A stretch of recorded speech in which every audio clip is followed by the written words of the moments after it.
चतुर्थ स्कंध दशम अध्याय। जक्ष मारंते निज भाई ध्रुव अलकापुरे जाई रणे ताहांकु कला हत दशम अध्याय चरित। मैत्रेय उवाच शुण विदुर कृष्ण कथा जेणे खंडिब भव व्यथा जे शिशु मार प्रजापति ता कन्या भ्रमी गुणवती रूपे कमला नहेश्वरी विवाहे कन्या ध्रुवे बरी अशेष अलंकार शोभा से कन्या ध्रुवे कला विवाह से कन्या गर्भे पुत्र दुई कल्पवत्सर बेनी भाई द्वितीय भार्या नाम रूपे गंजई सूर्य सोम स्वभावे समीरण सुता से कन्या अटे पतिव्रता तार उदरे ध्रुव बीर्जे पुत्र पूजे महातेजे उत्कल नामे से कुमार कन्याए अति मनोहर ध्रुवर कनिष्ठ उत्तम रूपे भुवने नाही सम स्वभावे बयस किशोर विवाह नही थिला तार से दिने अश्वे बसी मृगया अर्थे बने पसी मिलिला कुबेर भुवने ताहाकू देखी गुह्य गणे बळे रुंधिले युद्ध करी अशोघे नीले ताकू मारी ता शुणी ताहार जननी विकळे पुत्र कष्ट घेनी बन नळे देह देला पुत्र वियोग दुखे मला से कथा शुणी ध्रुव शोके कंपिला माता भ्राता दुखे जयित्र नामे रथे बसी स्वभावे सोहे रूप राशि शोक नळे कोप भरे कठोर धनु धरी करे कुबेर कानने मिलिला उदंडे शंखनाद कला जेबने रुद्र अनुचरे गुह्यक बसंती सकळे हिम पर्वत द्रोणी मध्ये स्वच्छंदे बसंती आनंदे सेबने बळे पसी ध्रुव उदंडे कला शंखरव सबदे पुरिला आकाश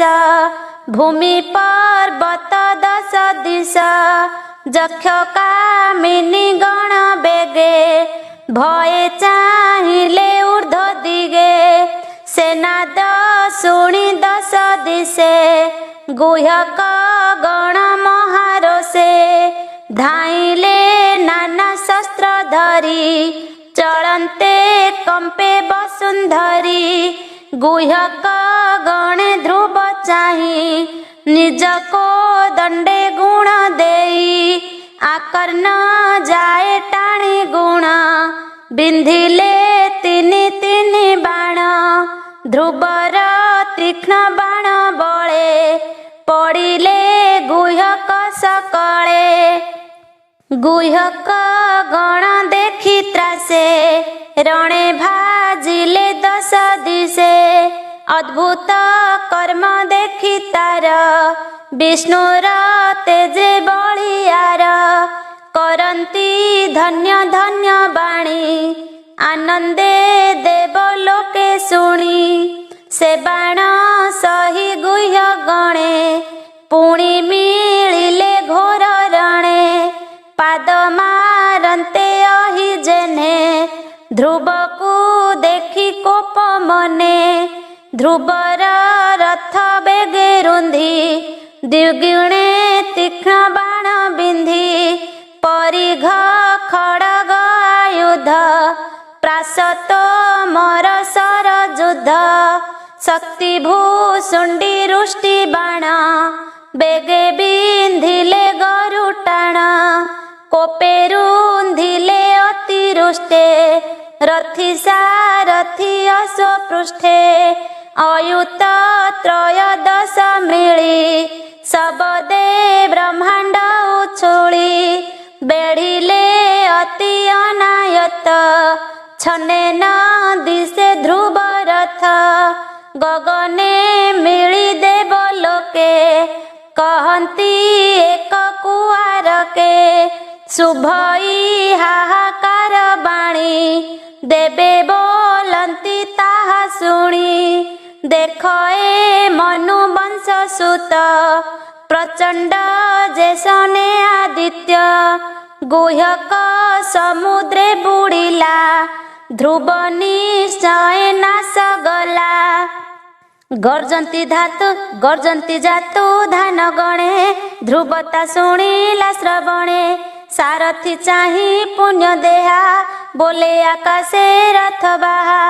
शुणी सारथी अति बेगे रथ बाहिला शून्य मार्गे निहार भेदी सूर्य जने ते मन्ते दिशाई गगने गगने रही मनुपुत्र बाण बरसे अप्रमित गुह्यक बाण वृष्टि नाशे निहार जेने चंड त्रासे पवन जोगे मेघमाळे जेने उड़ंती अंतराळे ध्रुव नाराच तीक्ष्ण मुने पड़िले गुह्यकर सैन्ये गुह्यक देहे बाण पड़ी शुभे कि मेघ घड़घड़ी सर्वे पड़िले भूमि गते पर्वत जेने वज्राघाते शिरे भेदिला भाल शस्त्र बाणे रुंधित निज गात्र शिर पड़िला छिड़ी तले विराजे किरीट कुंडले हृदय लंबित हे मोहार विराजे उष्णी सकेउर शस्त्र समूहे सजा करी वीरे सोइले प्राणहारी जे बाऊ बुरी गले रणे भये लुचिले घोर बने सिंहर त्रासे जेने मृगे भये भाजिले दश दिगे ध्रुव जे दश दिगे चाही देख रणे केही नाही बोले सारथी मुख चाही एपुरे पसरथ बाही दहन करी बियनळे जेबा अछंती गुह्य कूळे सर्व मारी भ्राता छळे तू एबे रथ बाहा बळे एमंत ध्रुव वाक्य शुणी सारथी मने मने गुणी गुह्यक मायार प्रमाणे एमंत घोर नाद शुणे प्रलय काळे सिंधु जेने लहरी उछुळे गगने पुणी देखई चारि दिगे धूଳି उड़ई शून्य मार्गे क्षणके घोर नाद करी मेघ समूह शून्य पुरी बिजुली स्फुरे दश दिशे वज्र शब्द संगे मिशे उल्लुका पड़े कोटि कोटि रुधिर संगे पूज वृष्टि मूत्र पुरी सरे तुले दुर्गंधे धरणी पुरिले कबंधे पड़िले आकाशु दिगे पुरिला घोर पांशु निर्घाते गगन पड़ती गदा परि पंती पंती मुसळ संगे वज्र पड़ी घोर शब्द घड़घड़ी